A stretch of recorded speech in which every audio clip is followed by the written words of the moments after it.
South Asia में हलचल मचा देने वाले एक कदम में ट्रंप एडमिनिस्ट्रेशन ने बांग्लादेश को दी जाने वाली यूएस एड के एक बड़े हिस्से को रोक देने का ऐलान किया है।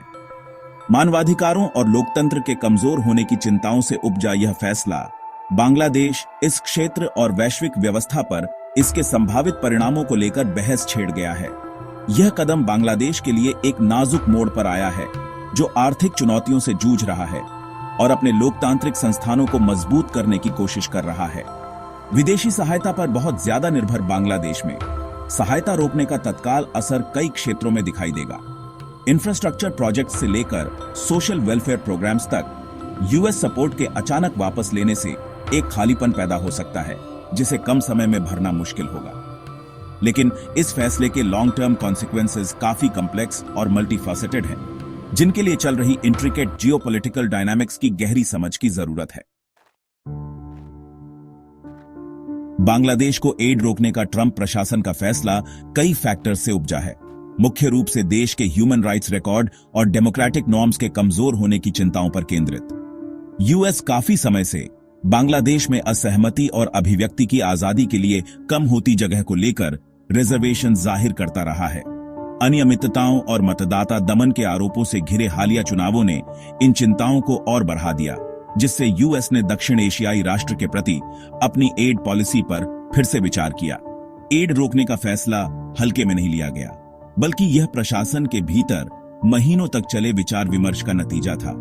स्टेट डिपार्टमेंट और नेशनल सिक्योरिटी काउंसिल सहित कई उच्च पदस्थ अधिकारी डिसीजन मेकिंग प्रोसेस में शामिल थे और इस तरह के कदम के संभावित परिणामों का अमेरिकन वैल्यूज और इंटरेस्ट्स को बनाए रखने की जरूरत के विरुद्ध मूल्यांकन कर रहे थे। यह कदम ट्रंप प्रशासन के तहत यूएस फॉरेन पॉलिसी में एक बड़े बदलाव को भी दर्शाता है, जो अंतर्राष्ट्रीय संबंधों के लिए ज्यादा ट्रांजैक्शनल अप्रोच की विशेषता है। बांग्लादेश पर यूएस एड फ्रीज का असर मल्टीफेसेटेड होने की संभावना है, जिसमें इमीडिएट और लॉन्ग टर्म दोनों तरह के कॉन्सिक्वेंसेस होंगे। शॉर्ट टर्म में एड के निलंबन से चल रही डेवलपमेंट प्रोजेक्ट्स बाधित हो सकती है, खासकर हेल्थ केयर, एजुकेशन और इंफ्रास्ट्रक्चर जैसे महत्वपूर्ण क्षेत्रों में। इससे मौजूदा सोशियो इकोनॉमिक चैलेंजेस और भी आराक सकते हैं और अपने डेवलपमेंट गोल्स को हासिल करने की दिशा में बांग्लादेश की प्रगति बाधित हो सकती है। हालांकि इस फैसले के लॉन्ग टर्म इम्प्लीकेशंस का अनुमान लगाना ज्यादा मुश्किल है। एक तरफ एड फ्रीज बांग्लादेश को अपनी फॉरेन पार्टनरशिप्स को डाइवर्सिफाई करने और यूएस जैसे पारंपरिक डोनर्स पर अपनी निर्भरता कम करने के लिए प्रोत्साहन दे सकता है। दूसरी तरफ यह बांग्लादेश को चीन जैसी अन्य क्षेत्रीय शक्तियों के करीब भी ला सकता है, जो दक्षिण एशिया में लगातार अपनी पैठ बढ़ा रहा है। बांग्लादेश को एड रोकने का यूएस का फैसला भारत और व्यापक क्षेत्रीय गतिशीलता के लिए भी महत्वपूर्ण इम्प्लीकेशंस रखता है। बांग्लादेश का करीबी सहयोगी भारत अपने पूर्वी पड़ोसी में अस्थिरता की संभावना से सावधान रहते हुए घटनाक्रम को करीब से देख रहा है।